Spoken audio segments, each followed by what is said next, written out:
Hi, I am Dr. Mrityunjay Mishra. Today we will talk about cough. आज हम खांसी के बारे में बात करेंगे. अभी प्रेजेंट सिचुएशन में खांसी को लेकर बड़ा एक ह्यू एंड क्राई की सिचुएशन क्रिएट हो गया है और आज हम उसी के बारे में थोड़ा जानने की कोशिश करेंगे. चलो आज हम एक स्टोरी से शुरू करते हैं. एक आदमी बैठ के टीवी देख रहा था. उसका खिड़की खुला था. तो टीवी देखते देखते उसने नोटिस किया कि उसके जो खिड़की से वो हवा के साथ स्मोक आ रहा है, धुआं आ रहा है. और वो जब खिड़की के पास जाके देखा कि उसके पड़ोस में जो घर है उसमें आग लगा है. आग की लपट उठ रहा है थोड़ा थोड़ा और उससे बहुत धुआं निकल रहा है. तो दो सिचुएशन है. नॉर्मली क्या हम करते हैं, तो हम बाहर जाएंगे, पड़ोस को और आस पड़ोस में बुलाएंगे, फायर ब्रिगेड को कॉल करेंगे, हम आग को बुझाने की कोशिश करेंगे ताकि हमारे घर तक आग ना आए. जितना हो गया है क्षति और डिस्ट्रक्शन हो गया है उसको हम वही रोकने की कोशिश करेंगे. और एक दूसरा सिनेरियो हो सकता है कि हम अपना टीवी देखना कंटिन्यू करना चाहेंगे और हम खिड़की को बंद कर लेंगे, पर्दा बंद कर लेंगे, दरवाजे बंद कर लेंगे, क्योंकि हम ये सोचेंगे कि अभी पड़ोस के घर में आग लगा है, वो आते आते टाइम लगेगा, आधे घंटे हम और टीवी देख लें. ये दूसरी बात होता है. लेकिन ज़्यादातर लोग क्या करेंगे इस सिचुएशन में, पहली वाले काम करेंगे कि वो जाके दूसरों को बुलाए और आग के ऊपर कंट्रोल लाने की कोशिश करे, बजाय ये कि आग को नज़रअंदाज करने के लिए जो जो किया जा सकता है वो करने की कोशिश करे. और जब तक आग पूरा घर को और पूरा मोहल्ला को पकड़ ना ले, ये व्यवस्था हम नहीं करेंगे. लेकिन दुख की बात ये है, उसका जस्ट अपोजिट हम हमारे शरीर के साथ करते हैं. यानी कि जब आग देखते हैं छोटा सा और उससे धुआं निकलता हुआ देखते हैं तो दरवाज़ा खिड़की बंद करके थोड़ा सुकून में रहने की कोशिश करते हैं, आधे घंटे, 1 घंटे, 2 घंटे के लिए. ऐसा क्यों है, कैसा है, आज हम समझने की कोशिश करेंगे. वो कफ है, जो खांसी है, वो बीमारी नहीं है, वो बीमारी का सिग्नल है. जैसे जो स्मोक है वो घर नहीं जलाता है, जो आग जलाता है उसका वो इंडिकेशन है कि कुछ जल रहा है. वैसे ही जो खांसी हो रहा है वो हमारा बॉडी हमको सिग्नल दे रहा है. एक दूसरा चीज़, हमको वो इन्फेक्शन वो ज़्यादा ना हो जाए इसका वो प्रोटेक्शन करता है. कैसे करता है, चलो हम समझते हैं. जब इम्यूनिटी थोड़ा कम होता है, सीजन चेंज होता है, तब जो एडेनोवायरस है वो फीवर करवाता है, कोल्ड फीवर, वो वायरल फीवर हो जाता है, ऐसे हम बोलते हैं.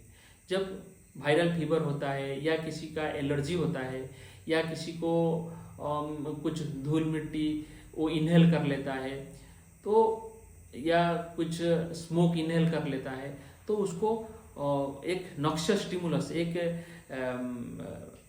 विषाक्त स्टिमुलस हमारे बॉडी को फील होता है और उसको बाहर निकालने के लिए हमारे बॉडी में जो लंग्स है, हमारे प्राणवायु को अच्छा करने के लिए वो स्टिमुलस को दूर भगाने की कोशिश करता है वो खांसी. और जब किसी भी स्टिमुलस, नॉक्सियस स्टिमुलस, कुछ विषाक्त चीज़ें जैसे कि वायरल इन्फेक्शन हुआ या तो एलर्जी हुआ, कुछ भी हुआ, तो उसको क्या करता है, उससे क्या होता है, बहुत सारे सिक्रेशन होता है ताकि उस सिक्रेशन के साथ साथ वो वायरस, वो बैक्टीरिया जो लगा है हमारे लंग्स में, हमारे ट्रैकिए के अंदर, वो फिर निकल जाए और वो हमारा जो सिलिया है वो उसको स्वीपिंग मूवमेंट करके बाहर निकाल देता है. और जब बाहर निकालने के प्रोसेस में वो खांसी होता है और वो खांसी के साथ भलगम निकलता है, वो हम बाहर फेंक देते हैं. अगर हम नहीं खांसे, किसी कारण हमारे कफ रिफ्लेक्स अगर बंद हो जाए, तो एक ये हो सकता है जो हम खाना खाते हैं, पानी पीते हैं, वो भी अंदर चला जाएगा और वो एस्पिरेशन कहल पाएगा और इसके लिए हमारा मौत भी हो सकता है. और दूसरी चीज़ होता है, जो बैक्टीरियल इन्फेक्शन हुआ है, जो धूल मिट्टी है, वो जब अंदर जाता है वो भी वो सिक्रेशन ज़्यादा करवाएगा और उसके साथ जो बैक्टीरिया, वायरस उसके साथ गया है वो उधर बैठ जाएगा लंग्स के निचले हिस्से पर, वहाँ पर दूसरे बैक्टीरिया अच्छे से ग्रो कर सकते हैं, जिससे कि निमोनिया हो सकता है, इंटरस्टिशियल लंग डिजीज हो सकता है, COPD और ब्रोंकाइटिस, ये सारे डिजीज हो सकता है।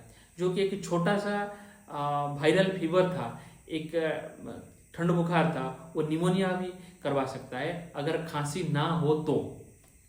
अभी समझते हैं हम क्यों बोले कि पहले कि खिड़की दरवाजे बंद कर लेते हैं। कैसे? जब हमारे बॉडी में किसी भी प्रकार के इन्फेक्शन होता है और लंग्स में वो सीक्रेशन भरने लगता है, तो बॉडी खांसी के साथ, कफ के साथ उसको बाहर फेंक देता है। लेकिन हमारा किताब भी कहता है जब वो बाहर फेंक देता है तो हमारे बॉडी वो नक्शा स्टिमुलस जो हमारे अंदर गया है उससे हमको राहत मिलता है। खांसना या कफिंग करना एक स्ट्रेनस प्रोसेस होता है। इससे खांसने के लिए एक neural integration, good neuromuscular integration and neural control चाहिए होता है। एक्चुअली जो खांसी होता है वो फोर्सफुल एक्सपिरेशन, यानी कि बल प्रयोग करके जो हवा है अंदर उसको निकालते हैं। उसे हवा के साथ और सीलियरी मूवमेंट के साथ हमारे अंदर जो बॉडी के अंदर जो इन्फेक्शन या वो बैक्टीरिया, वायरस जो भी गया है, वो सिक्रेशन हो गया है, उसको हम बाहर निकाल देता है हमारे बॉडी। लेकिन वो जब हम बार बार खांसते हैं, वो हमारा एफर्ट लगता है, हमारा मसल जो कंट्रैक्ट करता है, हमारा डायफ्राम कंट्रैक्ट करता है, और बार बार कंट्रैक्ट करने से वो बहुत पीड़ादायक बन जाता है और पेनफुल हो जाता है। तो उससे बचने के लिए, और हमको लगता है खांसी हो रहा है तो बुरा हो रहा है, तो हम ये खांसी का सिरप ले लेंगे तो खांसी बंद हो जाएगा। खांसी जब हो रहा है तो ये समझो कि हम आपके लंग्स में, आपके ट्रैकिया में, आपके प्राणवायु जहाँ पर रहता है उस पर कुछ इन्फेक्शन होना शुरू हो गया है, कुछ बैड थिंग होना शुरू हो गया है, कुछ बीमारी होना शुरू हो गया है। तो आपको क्या करना है, खांसी रोकने के लिए दवा नहीं लेना है, लेकिन आपको किसी डॉक्टर के पास जाना है। आपको वो आपके सिम्टम के साथ आपको एक्सरे करने का बोले कि HRCT करने बोले कि कुछ और टेस्ट करने के लिए बोले, तो आपको वो करवा के आपका जो मूल कारण है, वो आपका खांसी का जो बीमारी का, उसका निवारण कर लिए आपको मेडिसिन लेना है और डॉक्टर के परामर्श के साथ। ऐसा नहीं कि आपको खांसी हो रहा है, आप जाओ बोलो कि हमको खांसी हो रहा है, खांसी का दवाई दे दो, वो खांसी वाले दवाई दे देता है, आपका खांसी बंद हो जाता है। लेकिन आपका जो बीमारी है वो नहीं बंद हुआ है, वो अपने काम अच्छे से कर रहा है। और जो आप खांसी के साथ बाहर निकाल देते थे जो बैक्टीरिया, वायरस को, अब आप खांसी को रोक के वो बैक्टीरिया, वायरस को अंदर रोक लेते हैं। और वो क्या करता है, धीरे धीरे नीचे गिर के जाता है ग्रेविटी के साथ। और आपके जो खांसी एक प्रोटेक्टिव फेनोमेनन था, आपका बॉडी आपको प्रोटेक्ट कर रहा था, आप उसी को ही बंद कर दिए।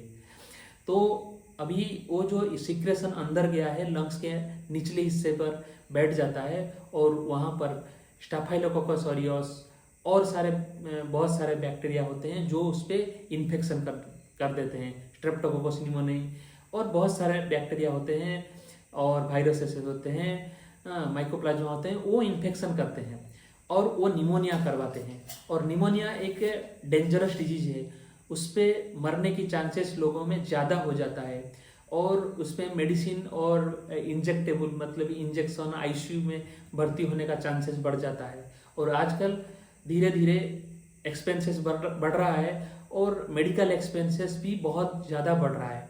तो आपका सिर्फ स्वास्थ्य खराब हुआ ये नहीं है, आपका आर्थिक अवस्था भी खराब हो सकता है।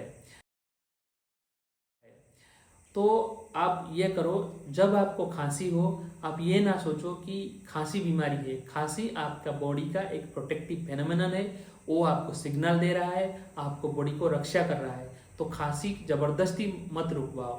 तो फिर हम खांसी का दवाई ना ले तो फिर खांसी का दवाई बना ही क्यों है अगर नहीं लेना है तो किताब 2 ही इंडिकेशन बताता है जब हमको खांसी का मेडिसिन खांसी रोकने के लिए लेना है। पहला इंडिकेशन है जब आपको इतना खांसी हो रहा है, इतना खांसी हो रहा है कि आप सांस ही नहीं ले पा रहे हो और आप normal day to day activity भी नहीं कर पा रहे हो और इतने दिन खांस चुके हो कि आपका जो मसल है सीने में और जो आपका डायफ्राम है वो इतना दर्द करने लगता है, तो एक बार खांसने से वो फिर पीड़ा बहुत सारा होने लगता है। ये एक इंडिकेशन है। और दूसरा महत्वपूर्ण इंडिकेशन है, रात को अगर खांसी हो और आप सो नहीं पा रहे हो, ओके, तो वो भी एक इंडिकेशन होता है कफ सिरप लेने का। ये दो इंडिकेशन के अलावा और किसी भी कारण के लिए आपको कफ सिरप नहीं लेना है। लेकिन आपको जो इन्फेक्शन या जो एलर्जी या किसी भी नॉक्सियस स्टिमुलस यानी कि कुछ भी आपको बॉडी और आपको प्राणवायु को आघात पहुंचाने की कोशिश कर रहा है, उसको दूर करने के लिए जो जो क्रियाएं और प्रतिक्रियाएं कर सकते हैं वो करना चाहिए। आपको डॉक्टर के पास जाना है। अगर आपको लगातार एलर्जी हो रहा है तो एलर्जी को, एलर्जेन जिससे आपको एलर्जी हो रहा है उसको दूर भगाना है, उससे आपको दूर भागना है। ये आपको ट्रिगर एजेंट जो होता है उसको आपको फाइंड आउट करना है, किससे आपको एलर्जी होता है उससे आपको दूर रहना है। और आपको अगर बहुत दिन से अस्थमा है और आपको सीओपीडी है, ओके, और आपको आपका किसी भी कारण के लिए आपका इम्यूनिटी कम है, तो उसके लिए आपको ट्रीटमेंट लेना है, ना कि खांसी को रोक देना है। क्योंकि खांसी आपका एनिमी नहीं है, आपका शत्रु नहीं है, वो आपका मित्र है, आपका रक्षक है। ओके, तो हम अगले वीडियो में बात करेंगे। अगर आप चाहो तो कमेंट में बताओ, तो हम ये भी बात करेंगे कि अस्थमा जो होता है तो वो क्यों होता है, क्या करने से उसको घटा जा सकता है, उसका प्रिवेंशन कैसे हो सकता है, और मेडिकल ट्रीटमेंट जो होता है उसका कॉम्प्लिकेशन भी क्या होता है, और इससे हमको कितना राहत मिलता है और कितना नहीं राहत मिलता है, उसके बारे में हम बात करेंगे अगर आप चाहो तो। Thank you very much. ये वीडियो अगर आपको अच्छा लगा, आपको कुछ क्लैरिटी दिया, और अभी कफ का जो को लेके और कफ सिरप को लेके एक जो ह्यू एंड क्राई हमारे इंडिया में क्रिएट हो रहा है, उसको लेके अगर आपको थोड़ा सा कुछ नॉलेज मिला तो आप इसको लाइक करिए, शेयर करिए दूसरों के साथ, ये ज्ञान दूसरों को भी दीजिए और इसको सब्सक्राइब करिए। Thank you very much. जय जगन्नाथ।